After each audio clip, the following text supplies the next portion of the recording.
Au fost ani când am vrut să renunț.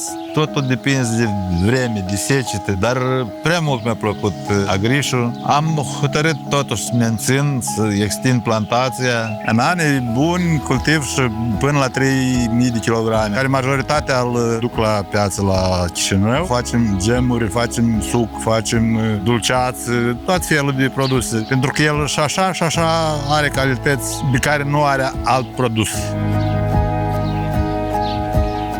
Am înregistrat produsele ca denumire de origine protejată, ca să știe toată lumea că aceste pămășoare sunt produse la Marinici, de meleagurile noastre însorite și poartă în ele gustul și mana pământului nostru natal. Visez ca produsele noastre să ajungă pe piață, peste hotare și în Europa, să guste toată lumea din mana pământului nostru, din soarele meleagului natal a localității Marinici.